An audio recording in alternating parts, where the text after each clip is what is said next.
Welcome once again to Bad Chat. I'm Captain Logan. And I'm Steve Baxi. Today, Steve and I are going to do another two-parter. It's The Cat and the Claw, and this, of course, is one of the episodes on Season 1 of Batman the Animated Series. So if you want to watch it with us while we're talking about it, we're, of course, going to watch both episodes right now. And we're going to chat about it while we're watching, so it's a podcast and a commentary simultaneously, because we're good at multitasking. And if you want to watch it with us, pull out your DVD, or is this on Blu-ray? Is this a thing that they put out on Blu-ray? Or get those, or go to Amazon Prime and play intro roulette and find out what intro you get. And we're going to go ahead and just jump straight into it. So rig all that up, get past the menus and everything, get ready to press play, get it to timestamp 0. Are you ready, Steve? I am. This is going to be fun. I think we'll just jump right into it. Here we go. Everybody press play right now.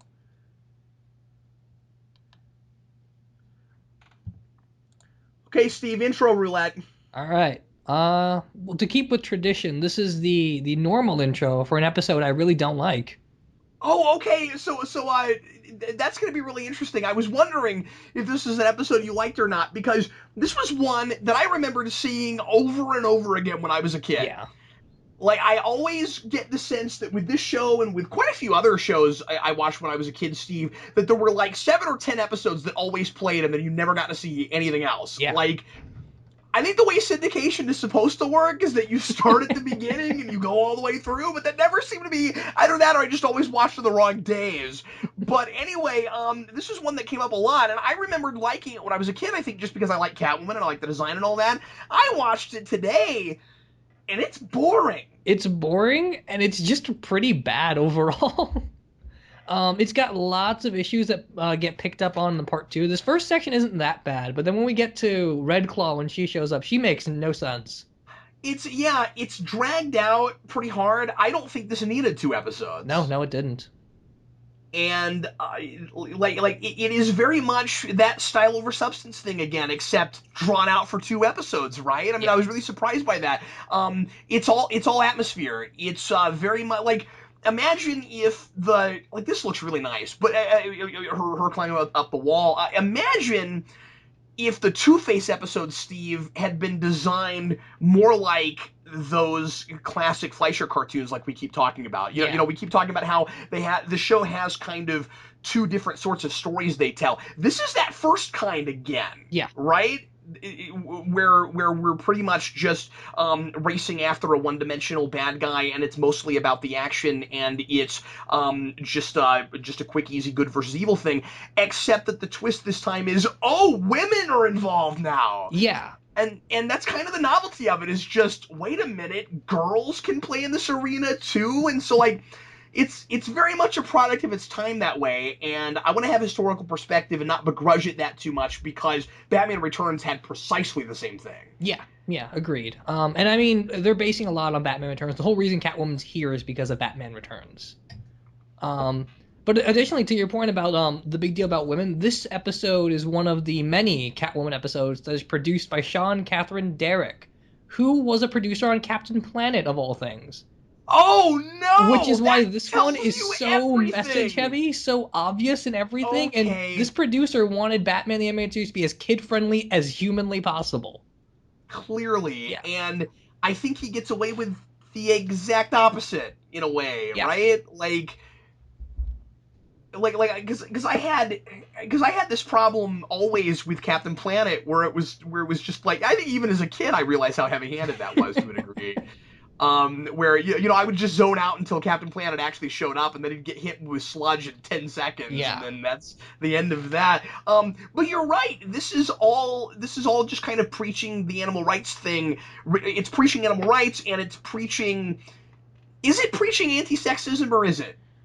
It is and it isn't. The big thing about this episode is that Red Claw had to be a woman because women terrorists are a novelty, which isn't really true because historically there are a lot of female terrorists, but whatever. Oh, really? Yeah. Oh, I didn't know. Okay. But the big thing is it wants to be like equal opportunity, and that's that whole line of Batman, I'm an equal opportunity crime fighter, which is just bad.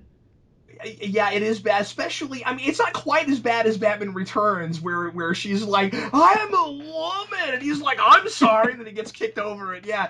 But the problem with making such a big deal out of the fact that they're women is that you kind of accidentally do the opposite, Yeah, right? Like exactly. when you draw too much attention to it, it almost accidentally becomes sexist because we're putting these women kind of on a pedestal while we're at the same time as we're trying not to.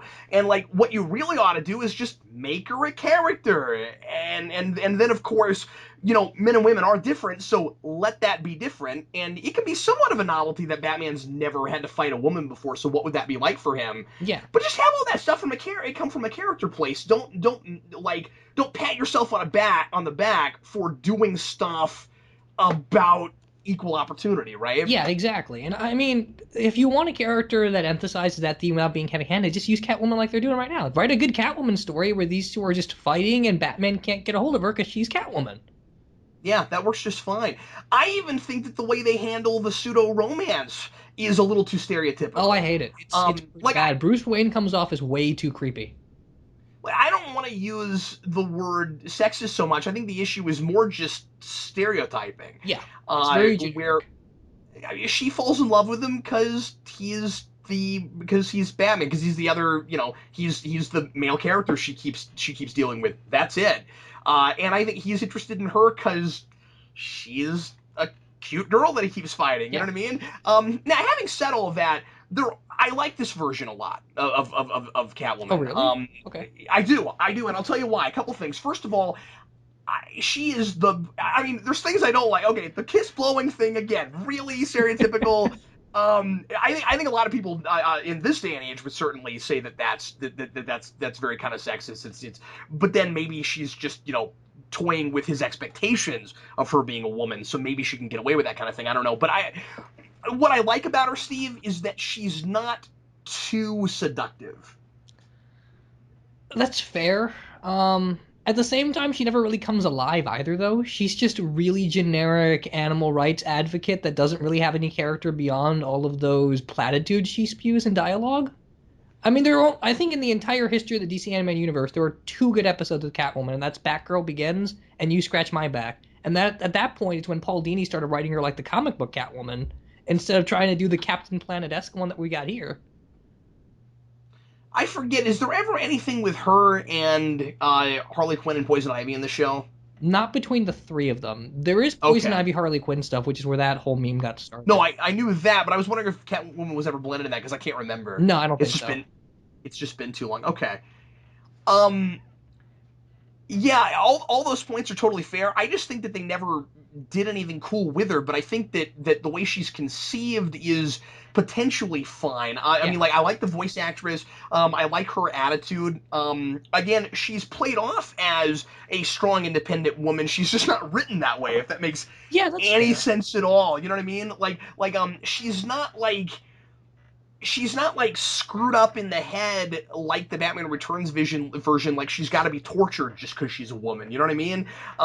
Like we don't have and like tortured for no good reason. We don't have that problem. I mean, like she's very well put together. Just as you said. There's just not much more to her besides the animal rights thing. Yeah, and I mean, this may have been a good place to kind of just reinvent her as a superheroine instead of just a morally ambiguous character because it comes off really inconsistent in this show. Like, just make her a straight up good guy that Batman keeps getting in the way of because their goals are very different. I don't think you even have to go that far, though. I like the attempt at, like, I think the animal rights thing is fine. It's just that it's too heavy-handed and Yeah. there's not much more to her. That's it. I actually like that angle, potentially, because it's kind of neat that she has more of a cat motif than just wearing a cat suit and liking cats. Like I kind of like the idea of having a Catwoman that is a little bit more, like I said, well put together and like more right in the head, where like maybe even more so than Batman. Like I kind of think, and I don't know that she is, but I think that's kind of maybe the idea.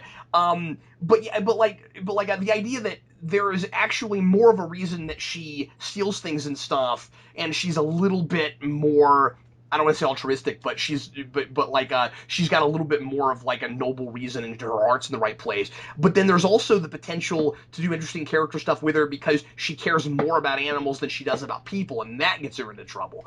Yeah. So like I just think that there's potentially cool stuff there. I just don't know that it was ever mined right. Yeah, that's fair. I think you could definitely do a lot with this version. They just never really cash in on it. Every time I she also like shows the up, it's costume. always this kind of same problem. Particularly when we get to Tiger, because that's probably the worst episode of this series.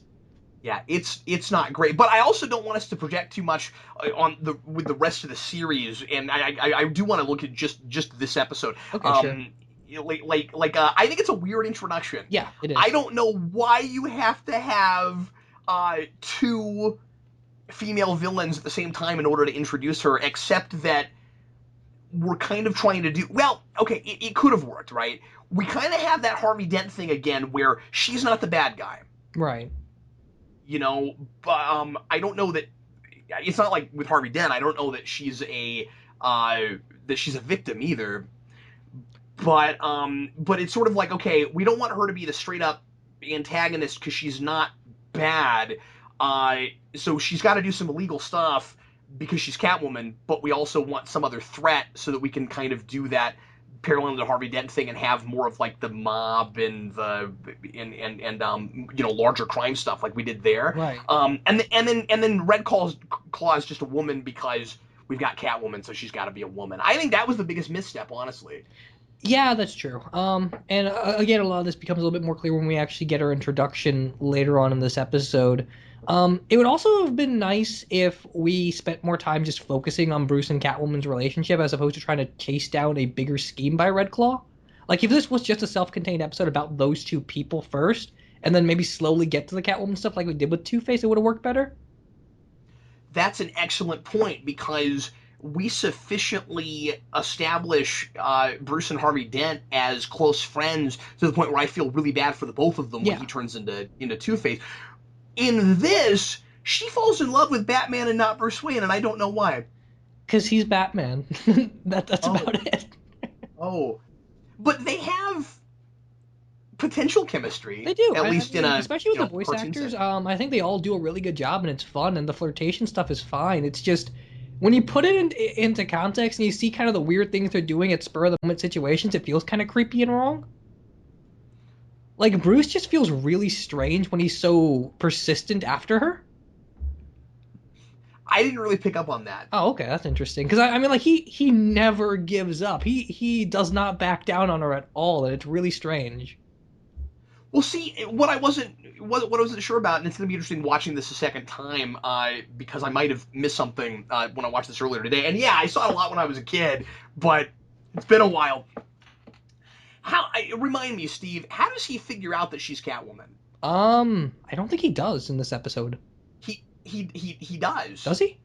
Yeah, because he goes back to her apartment and mentions to her roommate that she's Catwoman. Oh, it's because Red Claw's spy follows her back to her apartment first, and then she gets attacked in her apartment, and that's kind of how that whole thing unravels. See, I was about to apologize for the episode for that, but I guess it's not doing what would have been the potentially cool thing to do there, which would have been and by the way, all this corporate stuff is like really obvious, right? Oh yeah, totally. But anyway, I thought maybe the idea was he's pursuing her that hard because he suspects that she's Catwoman. Yeah, but I don't think that would have been the way to do it, but clearly that's not what they intended with it at all. Oh, yeah. Well, and then the thing, too, is you've got to give Bruce more of a concrete reason to go after her so hard because he doesn't date. No, he doesn't. It's really strange. And they make a big deal at the beginning of this about how he doesn't date. Yeah. Like he's not interested in any of those women that are there for the auction. Yeah. Yeah, it's really strange. And I mean, I can see how he might be attracted to her for the fact that she's just so convicted in what she wants to do. But at the same time, she's got no room for him, and he's got no room for her. Why even bother? Well, and even beyond that, there's just no discussion about it. Yeah. And even in this animation setting, because it's really easy to go to just, well, it's a kid show, so they're not gonna have those kinds of complex relationships. But again, with the Harvey Dent thing, it was pretty sophisticated for a show like this. Oh yeah, totally. So I mean, like, we've already set a bar, and this would be a good time to reach it, right? Because we've got potential relationship stuff. So like, why isn't there a conversation with Alfred about her? I mean, like I think the episode becomes a lot like that part of the episode becomes a lot more glaring when you go look at Phantasm and you look at the way they handled his relationship with Andrea Beaumont. Yeah, yeah, no, agreed. It's really strange in that way. And I wonder just how much of this episode is done traditionally, like managed by Bruce Timm, or how much of this episode was just kind of heavy-handed because of Sean and Derek. Because there's Well, sort of kind of a regular Batman animated series feel to it, but every time we talk about this relationship stuff, it feels like it's not the same writers doing it. Well, it's not. I mean, the way the show was made is you had a script, and then the director, the animators put the script together. So I mean, like, unless Bruce Timm or somebody got a hold of it before they started putting it together and said, "Yeah, this doesn't match our show," that's exactly what would happen. No, You I would mean, but have even so, like visually Bruce that Timm's feel. got a hand in how some of this stuff progresses. Like when you introduce new characters like Catwoman, or Yeah. Penguin and stuff, like he's still got a final say on what he wants their version to be. Well, that's true. And it feels like he But I just wonder completely if ignored what they were doing with her in this episode. See, I think you might be going too far. I'm not sure that a lot of his interest, and this might sound horrible, but I'm not sure that a lot of Bruce Timm's interest sometimes was that far beyond the superficial. I want her to look this way. I want to make sure she's a cat burglar. I want to make sure she and Batman have a thing. You know what I mean? That's fair. Like perhaps the fact that this was all heavy-handed didn't do enough to his vision for the character. Yeah, I guess that's fair. I mean, he says in his commentary, I believe, that he was more And I concerned about haven't the watched that in a explosion long time. animation. He just talks about the explosion animation. Yeah, that's his whole thing. His whole problem with this episode is that the explosions don't look good enough near the end. It's important to remember that he's wearing a lot of hats, and one of his main jobs is to make sure it looks good. Yeah, And he becomes a visual perfectionist, and I mean, clearly he's a visual guy. You've seen his art, yeah. and it's beautiful. And I'm not saying that he doesn't get storytelling and that he's not a story guy, but I think sometimes one of those things is kind of more of a priority for him than the other. I also think that I got to mention real quick that in this Red Claw scene, when just for people that aren't watching, when she's standing in front of the projector, I think they're doing that just because it's hard. I agree, because that's so impractical. Why are you standing in front of it? And you got this really big room. You could easily see, and like the projector screen, it's projected on a wall, and it's not that big, and you can stand on either side of it. But we're showing the image projected on her face and part of her body just because it's probably not easy to animate, and it looks really cool, and it does look really cool. Yeah, it looks really good. It's just a matter of no one would actually do that. She's just really theatrical. Yes, yes. She's so hardcore, she can look straight into a projector lens without blinking. So let me get this out of the way. Steve, are we doing anything with like thematically or metaphorically with Red Claw, comparing her to Catwoman? Are we doing anything there, or is it just superficially the whole kind of they both have a little bit of an animal thing and they're both like big cats fighting each other? Is there, and they're both women? Is there anything beyond that? No, I don't really think there is. I mean, their characters don't do much. Catwoman is just kind of a contrivance for her. Like, she's spying on her, so he has to take her out. And there's not much character to either one of them aside from that. Red Claw's got really no motivations aside from you could infer maybe she's got Soviet ties, and that's about it. And that's only because she's got a Russian accent and she got the word red in her name. Yeah, exactly. Like she's Yeah. really got Yeah. nothing going for her. So I feel like there's just not a lot there to parallel, even though you easily could have done something great with that. Well, yeah, and I mean, like, you've got obvious stuff that they're not really doing a lot with, like, okay, they're both women, and like, men have these expectations of them, because, Batman expected both of them before he met them to be men. Yes. Like at the beginning of the episode, he knew there was a new cat burglar, and he thought that was a guy. And then when he meets Red Claw, his brain almost explodes that it's a woman. So you could say that both of them are using the fact that they're the opposite gender and people aren't expecting that to their advantage, and maybe to a degree taking advantage. I don't think of feminine wiles, but just of expectation. Although the feminine wiles thing could have still worked, because I mean, this show is so timeless. You could have gotten away with doing an episode about like the problem with traditional values when it comes to men and women. Absolutely, you could, and that's the thing I think is actually kind of neat, at least conceptually, about this episode, that it's done in that Fleischer style, and you expect to just see the superhero beating up male thugs and stuff, Yeah.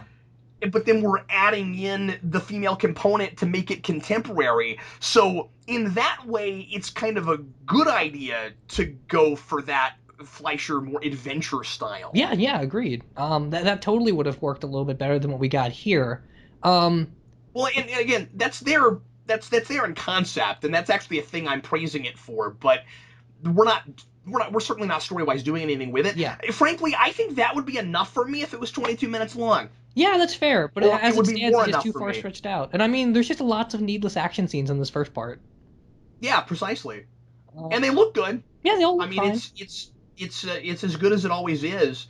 We should also mention that, as always, Shirley Walker has a really good theme for the villain. She always comes up with a new distinct theme Yeah, for each villain, and this one is really mysterious and even has maybe a little bit of that kind of sensual feel to it. yeah, yeah. So that's cool. It's a really nice music. And even stuff like this, the falling sequences and jump through the air and stuff like that, that all looks great. She kisses Batman, and he doesn't even open his mouth. I love that. That's awesome. They are fun together. Yeah, they're not bad. I mean, they did that short 5 minute thing where it's just Batman and Catwoman chasing each other. Yeah. And that was fantastic because they just cashed in on some of that physical chemistry. You said that you mentioned what you thought were the two good Catwoman women episodes. This is going to be an obvious thing to say, but the other one has almost got him. Um, yeah, I don't really count that as a Catwoman episode though, just because she's Well, barely in it. no, she's not just barely. I mean, I'm just saying that, like, I like where they have her and Batman by the end of it. That's I fair. think that it's somewhat more believable than what we have here. Okay. She's mostly a punchline at the end of that, and we'll talk about it when we get there. Yeah, But like that she also is sort of in that rogues gallery, and then she almost got him in a different way. I like that a lot. yeah, no, I agree with you. I like that a lot too. Although it's not Catwoman central, so I don't really count it as a Catwoman episode. But I do still really like Almost Got Him. That's one of my favorites. Oh no, and that's one of a lot of people's favorites. And most people don't point to it as being a great episode because of Catwoman. I'm just saying that we get so little with her that I have to point to that as a cool thing they did in that third act. Yeah, no, agreed. And I don't know where that falls in the production order, but hopefully that comes in soon. I want to say that's not season one, No, it's not isn't it? season one, but I think it's season two. I don't know. I don't know the Season episode numbers. No, I it's just not know the three. It's definitely before names. that. So just not an enticing cliffhanger. No, not at all. Like, I can't get excited to tune in tomorrow. Again, you compare it's just impossible not to. You compare that to the end of Clayface or to the end of Two Face, you're like, oh man, Yeah, no, agreed. whoa! It's You know, just not the end of exciting. It's this, and kind there's of just dull. this random guy that hasn't said nothing the whole episode with binoculars, and you're like, oh, I guess they didn't really do much that episode, did they? We're gonna have to come back tomorrow because they're just wasting time. Yeah, exactly. Um, Um, now I'm gonna assume that there are probably some people watching that like this episode way more than we do, probably. and I'll be interested to hear from them because again, I was not expecting to go into this going, oh, bummer, when I Yeah. watched it today. But I'm sitting on my couch watching this, and I'm like, I don't. I mean, I remember thinking the Red Claw thing was a little counterintuitive, but like, this is dull. Yeah, no, agreed. There's just not a lot of fun to be had. Well, we're gonna try to have more fun. We got another 22 minutes to talk about it, so don't be such a doubter, Steve. We'll have fun. We will. All right, so let's go ahead and start the next episode. Everybody, get it rigged up. Get ready. Are you ready? Are you ready? So you can pause your YouTube video, so I don't have to sit around and wait for you. Here we go. Everybody, get to timestamp 0. You done that? Good. Press play right now. Cool. And now it's Batman Superman again. Okay. That's hilarious. You're like, come on, guys, it's the same episode. I mean, it's They one, can't even it's keep it one consistent episode. with two parters. It's sad. Red Claw is voiced by Kate Mulgrew. If memory serves, do I need to look that up? I'm pretty sure it is Kate Mulgrew. Yes. Yeah, that's exactly who it is.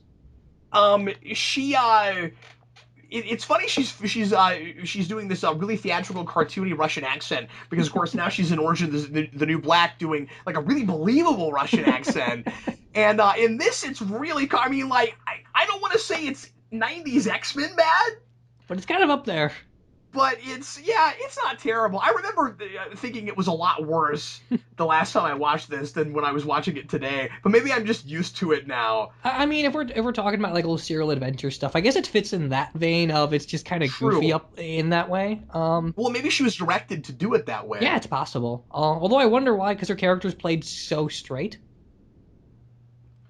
Well, yeah, but that's how you do it, right? Is that like you do the voice to sound more like it would in those like 30s and 40s cartoons, but then the way you actually deliver the dialogue in that is kind of more straight. Yeah, I don't know. I guess just because she's not very physically animated, you know, she's just always kind of standing there stiffly. That's kind of a Russian stereotype. Yeah, okay. I guess. The broad shoulders and just like the kind of might makes right thing. You just like stand there and nobody can push you over. Yeah, but I mean, there's a bit of like a physical presence that at least accompanies that. Like she just kind of feels in the background a lot of the time. I'm saying Russian villains, stereotypical Russian villains. I'm not saying this is what real Russian people are like. No. Although if all of them had, I'm also not saying that this is what real women are like. I'm sorry, what, Steve? I say if all of them had really cool red claw marks, that'd be okay. Because that is kind of cool.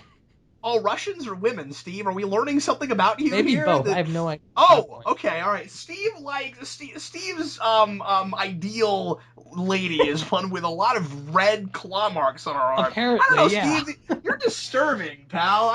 What is with you, man? Apparently, okay. That is disturbing. So this wind animation isn't that great? Like it's so Disney. It is the most Bambi thing, right? Now that you say that. It's but really once again, strange. But this is a callback to that era. So, like, I feel like every time you say something like that, I can totally defend it by saying, yeah, but it's consistent with the style. Yeah, I guess that's fair. If nothing else, they're very consistent with the visuals. Also, have you ever seen Lady and the Tramp? Yes. Selena Kyle's cat in this is the Siamese cats from Lady and the Tramp. Yes, yeah, it totally is. It's hilarious. Those eyes are so extremely cartoon. I mean, it's hilarious.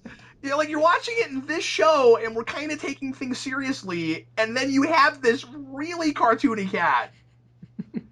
It almost makes you wonder why she didn't get her own spin-off as another Tom and Jerry show on Warner Brothers. That reflection's cool. Yeah, that's not bad. Gordon's hair looks less cartoony in this episode. No, it doesn't. It's as bad as it ever has been. It's a little less so. No, it's just drooping now. You know what I mean? Like, he just didn't comb it back. It's exactly the same thing. I feel like drooping just works better when you've got hair that long. That is an ice cream cone that's melted a little bit. Oh, that's great. That's a great line, and I think we should start walking around saying that, Steve. Yes. I never heard anything about garden no plague. What are they writing? Apparently a rocket-powered raft. Red Claw has a rocket-powered... Is it a hovercraft? No. Because It looks but like it's not. They're just not a on, raft. But they're not on water. They're on a railroad. Were they on... Well, I thought they just came in from the water and then landed on the railroad. Is that what it was? That's what I thought. Oh, okay. I don't know. And then I guess they just had enough jet propulsion that they could go across the tracks for a little ways. Apparently that, and carry a fully loaded rocket launcher that they just unloaded. Now this whole set, they've been planning this for a long time. Yes. This setting, of course, is classic Fleischer era stuff. Oh yeah, totally.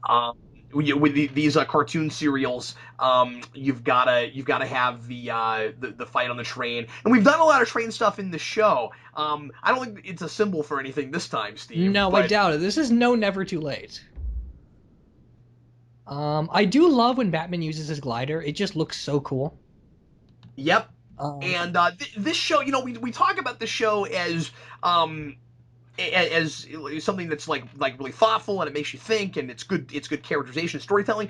But it was as much of a toy commercial as Power Rangers. Yeah, totally.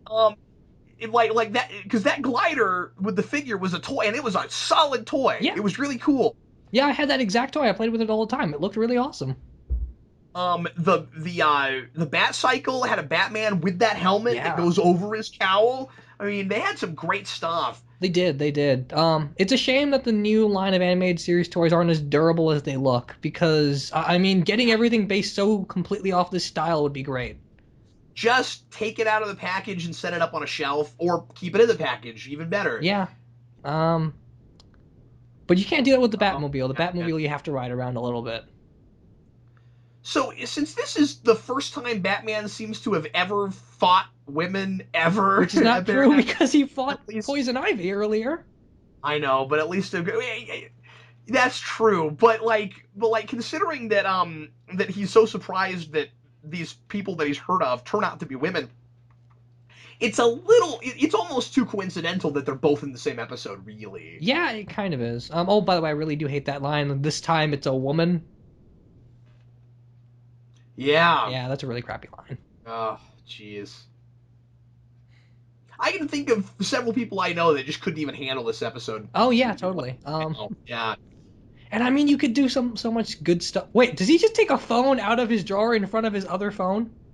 Yes, because that's his bat phone. They look identical, so... Yes, but it's in a drawer, and see, he should have to lock and unlock that drawer. But he pulls it out, and I'm like, it should be red. He has a phone that only Batman calls. Oh, it was fantastic. It's just as goofy as 66 this time. Oh my god, you said earlier that Bruce was really creepy in this episode, and I didn't see it until just now. But it's just because of the way they animated that. She's walking toward the car, and he's got this really weird, almost like stalker kind of look, right? Yeah. But what's even weirder about it is she walks past him, gets in the car, and his eyes never move. So he's actually not stalking her. He's stalking the sidewalk or someone else standing over there, because he has no interest in her in that 5 seconds. It's a silly animation gaff, but I mean, in the first part, I forgot to mention this. He's watching her yell at that businessman, and he's just going like... And that's just really creepy. Well, sometimes it's really difficult to animate faces, especially in even 3D sometimes, but in 2D animation, and convey what you're trying to convey with it, right? To get a performance that tells you what the character is emotionally experiencing in that moment without any expository dialogue. Yeah, that's fair, but I mean, this show does that really well most of the time, right? They don't have problems with surprised faces or afraid faces or motivated faces. They've got a good gallery of those. So it seems like this is the only episode that stands out for that kind of problem.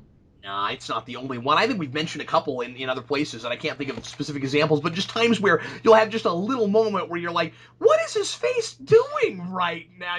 We had one with Bullock that one time. We're like, what is his face do? What's wrong with your face? No, that's fair. And again, we just have kind of more useless action scenes, although this one looks really cool.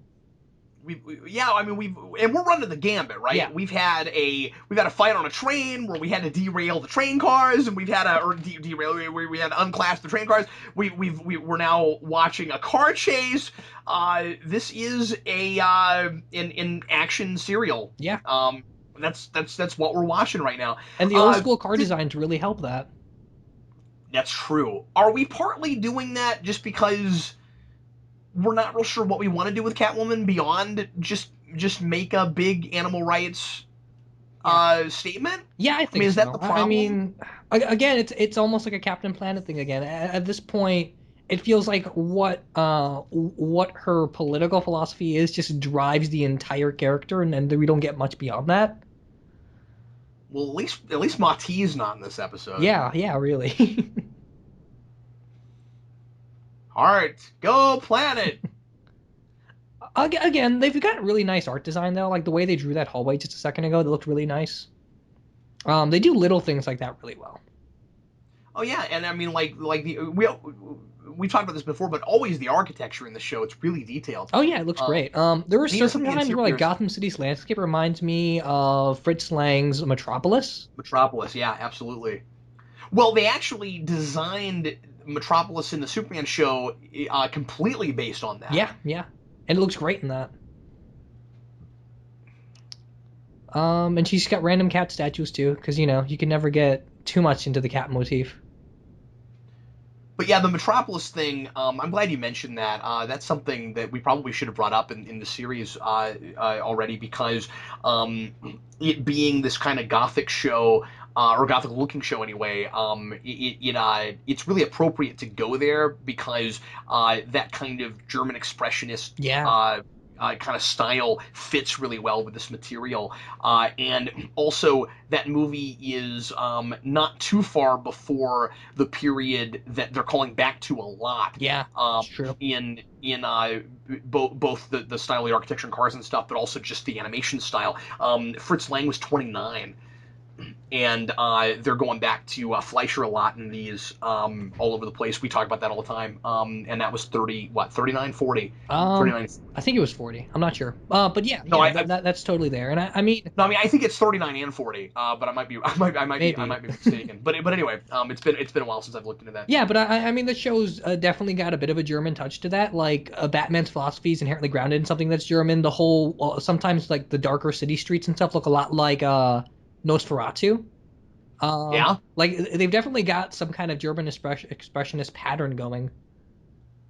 Well, it's funny that you just go into like German stuff in general, because like the expressionist thing is like it's just its own separate thing. But yeah, I didn't even think about all that. Yeah. I mean, what is she drinking? Sorry, I just gotta ask you that. Selena's roommate. Like, what is that? I have no idea.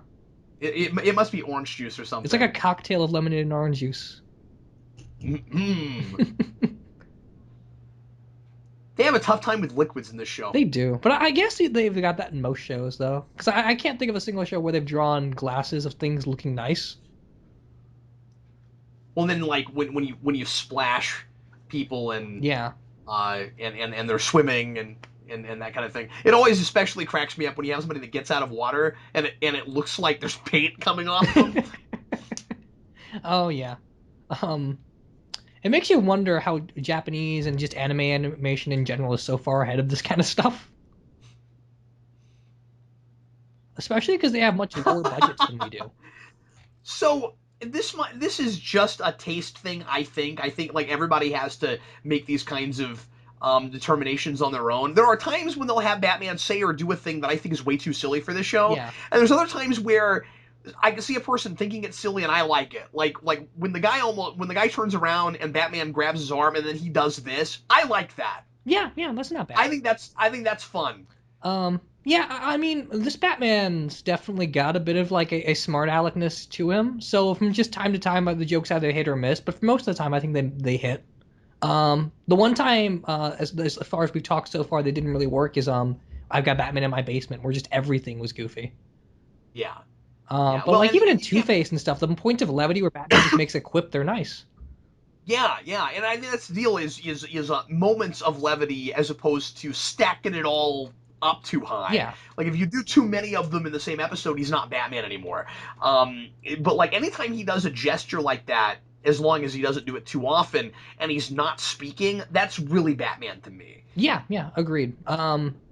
It works really well when we've got episodes that are just really inherently dark, and Batman's the only thing that's levity about them. Like Never Too Late had a little bit of that. This is cool. Now we're doing an airplane thing or helicopter thing. Trains and what is it? Trains, planes, and automobiles. Yes, we've got exactly. Yeah. We've got all of that in this. Yeah, it's the trifecta. Yeah. And I think they would reuse this exact set piece for the episode Zatanna later down the line. Oh, really? Yeah. It essentially culminates in kind of like a jungle airplane sort of situation. Oh, yeah, I remember that. But don't call it a set piece. It's animated. It feels like movie work sometimes, you know?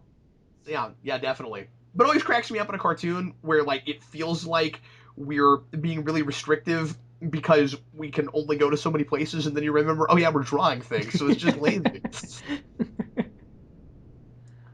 Okay, so is she just gonna keep pointing at the truck? Okay, he gets it. That's where he's supposed to put that box.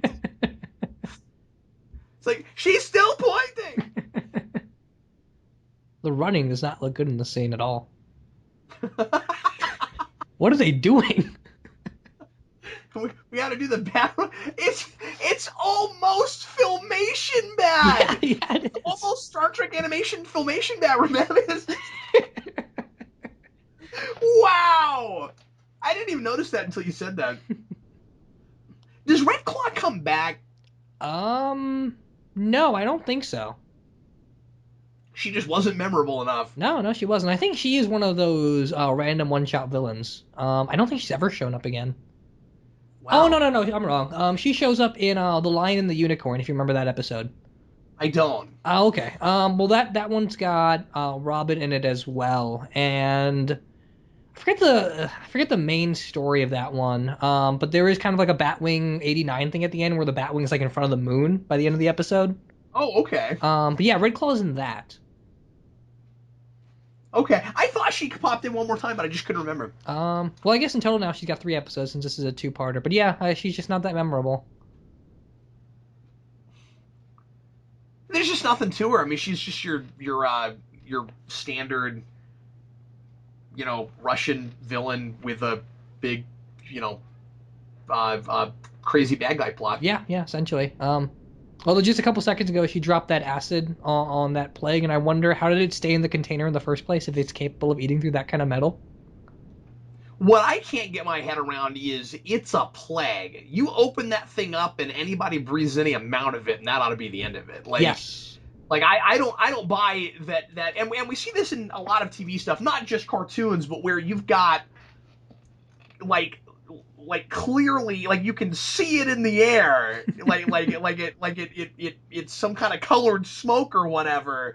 And as long as we get out fast enough, it doesn't matter that we're breathing in that air. No, that's a plague, you guys. And I mean, if the whole point of their plan is just to kill a certain number of people with a plague, there's like 10 other situations where they could have used it. They didn't have to come to this specific location. They could have just opened it when they were on the train.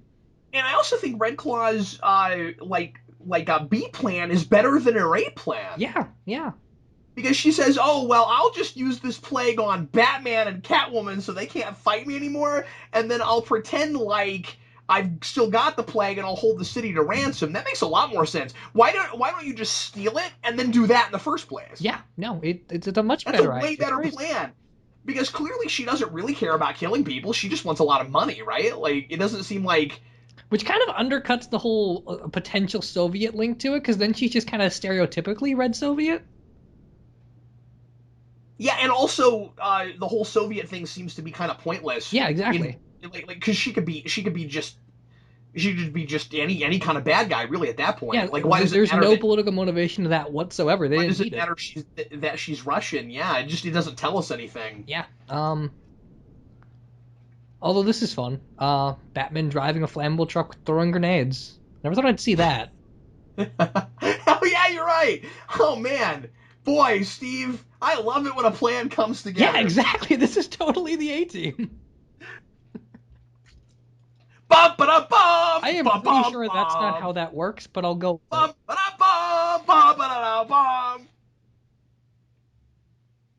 Yeah, I don't know what Bruce Timm's problem with those explosions were. They look alright, I guess. Is it that they're not detailed enough, so they just kind of look like a lot of lines, or... I have no idea. I mean, they get the point across, and you got the flames that look really nice, so...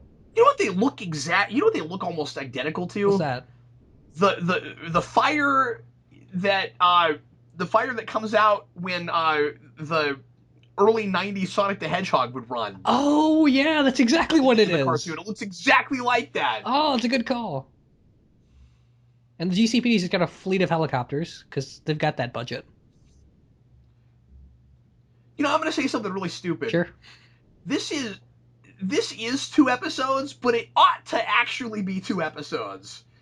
What I mean is, we should have had a Catwoman introductory episode that's pretty much just them jumping on roofs. Okay. And then we should have had a Red Claw plot that was just all of the trains, planes, and automobiles. Cause yeah, no, I agree. They're not... I don't know that it's meshing all that well. It almost feels like they had 2 totally different concepts and they just, like, shoved them together, because I spent all afternoon, Steve, today trying to figure out, like, is the plague somehow a symbol for something? And I mean, like, I was really reading too far into it, and finally I said, you know what? I think it's just a bunch of stuff that happens. Yeah, that's exactly what it is by the end of the day. Well, see, look, I'm pretty sure the DeLorean just Oh, yeah, drove I think I off saw at that. 88 miles an hour. Yeah. So Batman are saying you it's a fiery wondering? explosion. That's kind of cool. Oh yeah, that is cool. Are you wondering what happens to I almost said Dr. Claw? Are you wondering what happens to Red Claw with the big cat there? Like it pounces on her and just stands there, and then we never see her again. Well, maybe I guess she just beat up the cat because she does come back later. So Well, she probably just gets thrown into a because it seems like the cat's not really going to do anything to her because it seems like a very tame cat, like it's almost domesticated. So maybe uh she gets thrown into some kind of an institution or not an institution into a prison, and then she gets out. I like here how when Batman says I didn't think you should get taken in like any common criminal. So instead he puts his bat cuffs on her. He's like, you deserve the best bat cuffs. that is pretty funny. I love how even his handcuffs are bat shaped because it's all I about the know, it's branding. awesome. Bat cuffs. So yeah, I don't know why he's so in love with her. Yeah. I I don't know. I mean, like, the problem is that with a thing like this, the episode's gotta make me like her as much as he does, or it's or she's either I mean, you can have me see her as a 3-dimensional character and just not like her and not see what he sees in Yeah. her, but we don't have that. It's just she's not drawn enough. Yeah, and I mean, I guess it's a good and a Huh. bad thing that they don't capitalize on the Batman Catwoman relationship for the rest of the series. Yeah, because I mean, I do think that that's in an okay place. Again, I don't know exactly what he sees in her that hard. I mean, I can see why he would be sort of like maybe enamored's not the right word, but like really intrigued by her, and Yeah, that he would maybe keep like I just think that maybe it's a thing you should seed, where it's like there's clearly a spark of something, but we don't go as far as to have somebody say she's in love with you, Batman, and then get to the end and he says I care more than you'll ever know. Like we've taken that too far, yeah, and I and mean that's the part where you bring in almost got him because in that episode you do kind of get yeah. that spark at the end, and then they just never do relationship stuff with them, and that's okay. See, it's almost like they think they've earned that just by doing a longer episode. Yeah, that's true.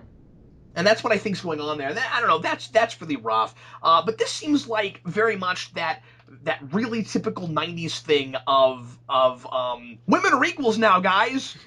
And then they play the stereotypes because they don't know how to write women, and it's more insulting than it's actually, you know, Yeah. doing the thing that they're trying to do with it. So maybe a noble purpose, but be more subtle about it. Just like I said, just you know write strong female characters and don't talk about it. Yeah, yeah, And then exactly. and then you're accomplishing exactly what you're trying to accomplish. Yeah, like I'm That's reminded why I of Lois love Lane Superman the animated series. It's the exact same writing team for almost every episode, and she's great in that series. that's why I loved Agent Carter, because I thought Carter did that. Yeah, yeah, agreed. I mean, there's sexism stuff because that's the period that you're in, but I mean, we just write this character, Yeah, and I don't know. It's like I said, it's a product of its time. So I mean, there's some growing pains. At the same time, I mean, it's 1992 or three. It's not like we've never had strong female protagonists in a thing yeah, no, that's before true. 1993. Yeah, I mean, there was Ripley in the Alien movies, right? Where yeah, I mean, there's stuff, where you've got like really cool, independent, women characters, and we don't even have to talk about the fact that they're women; they're just yeah. women. And I think Terminator 2 came out at that point, didn't it? Yeah, and Sarah Connor definitely fits in that category. Yeah, yeah. Well, there we go. So yeah, it's a really heavy-handed episode, but I mean, I don't know. I guess if I was 7 years old, I wouldn't really have that much of a problem with it because it's lots of action. Well, yeah, it's an adventure serial. Yeah, That's what's fun about it. In fact, the attempted romance stuff gets in the way of that. Yeah, it does. You could almost have warranted a two-parter if it was just like action serial for an hour long, and it felt like tune in next week for the conclusion or something like that. Yeah, that's true. I will say that they did plenty of serial stuff in both episodes. Yeah, that's true. They had enough material for 2 episodes worth of serial homages. They just didn't play it as hard as maybe they could have because they had the romance. Yeah, I still say though that if you take all that stuff out, you really just have one episode. Yeah, that's true. But anyway, folks that watched this episode, what did you think of it? Leave comments. We'd like to know. Because I was surprised by how disappointed I was with it this time. And I enjoyed it more watching it with you and talking about it. Right. But it's still not great. It's still not as cool as I remembered it from when I was a kid. We will be back with you again next week with another Bat Chat. We're finally back to these, and we're going to be doing them regularly. Steve, next episode is See No Evil. Yes, See No Evil. I don't remember what that is just by episode title alone. Do you want me to spoil it for you or no? Yeah, sure. It's the one with the guy with the invisibility suit. Oh, yeah, that is a cool one, if memory serves. Yes, and they did a really similar thing in Batman Beyond later, which was another really cool episode. Okay, cool. Well, that'll be fun to talk about. Yes. Yeah, I haven't thought about that episode in a long time. Cool. And then right after that, we got Grey Ghost, dude. Yeah, Grey Ghost. I can't wait for that. That's one of my favorites. Anyway, folks, thanks again for watching. We sure appreciate it. We'll see you again next week. I'm Captain Logan. And I'm Steve Baxi.